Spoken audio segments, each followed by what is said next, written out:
Have you ever stopped to think that the words we use every single day follow these hidden, almost poetic rules? It's like they belong to families, all connected by these invisible threads of sound and rhythm. Let's dig in and uncover the secret music behind the way we all learn to read. You know, we tend to think of language as just a tool, right? Something to get a point across. But it actually has this much deeper, way more musical structure than we usually give it credit for. It's built on patterns that our brains are just naturally wired to pick up on. And this quote, it just nails the whole idea. It's the core of what we're talking about today. The idea that words aren't just some random mashup of letters. They have a shared heritage, a common root, just like a family. And that one simple idea, it's the key to unlocking how we read. Okay, let's start with something we've all heard a million times. The cat sat on the mat. It's super catchy, it's memorable, and it feels right when you say it.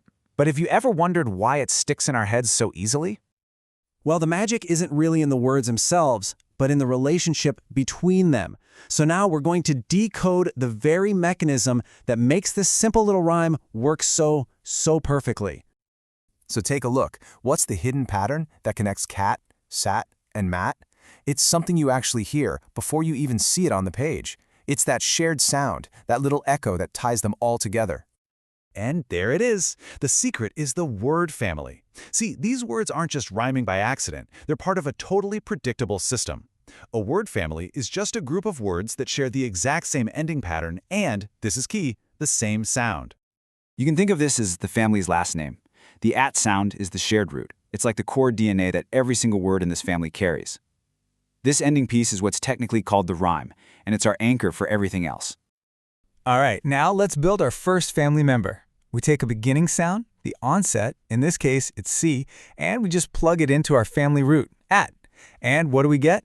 Cat. Simple, totally predictable. Okay, let's do the next one, and you'll see how this builds. We just swap out the C for an S. The root, that add part, it stays exactly the same.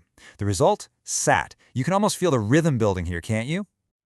And one more time, we bring in the M sound connected to our constant at family root, and boom, we get mat. This is basically a cognitive shortcut. Our brains absolutely love patterns, and recognizing these little patterns is what bridges that huge gap between just knowing letters and actually reading fluently. Of course, the at family isn't flying solo. Nope, the English language is just packed with these interconnected little communities of words. So let's meet a few of the most common ones. This slide just lays out the power of this whole system so brilliantly. I mean, take the it family. Sit, fit, hit, bit. The source material describes its vibe as quick motion, and you can almost feel that in the sound, right? Or the ug family. Mug, rug, hug, bug, which just has this cozy, comfortable feeling to it. It's not just about phonics, it's about the personality of the sounds themselves. And this right here is the cognitive leap that changes everything for a new reader. It's that aha moment when the brain makes that crucial connection, when the abstract sounds of language suddenly become these concrete visual patterns on a page.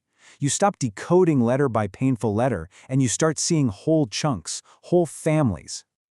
So, how does this kind of abstract idea actually translate into the practical skill of reading? Well, it all comes down to a really simple, repeatable process that just leans into this natural rhythm. It all starts with your ears. You hear that rhyme? Then your eyes connect that sound to a shared spelling pattern, like at or ugh. And once your brain locks onto that pattern, it starts to predict what might come next, which is the absolute foundation of reading quickly and smoothly. That final step, fluency, that's the real goal. Man, that is such a powerful statement. I mean, think about it. How easily do you remember the lyrics to a song you love versus, say, a random paragraph from a textbook? Rhythm is like a memory hack. By turning phonics into this rhythmic, predictable game, we make learning feel totally natural, not forced at all. So let's just zoom out for a second and appreciate how profound this all is. This isn't just some clever teaching trick. It's a fundamental truth about how our language is actually built from the ground up. What we learn is that words aren't just these lonely little islands. They belong to something much bigger, a whole network of sound and meaning. And that gives language this incredible sense of order and predictability, which takes so much of the chaos out of learning to read.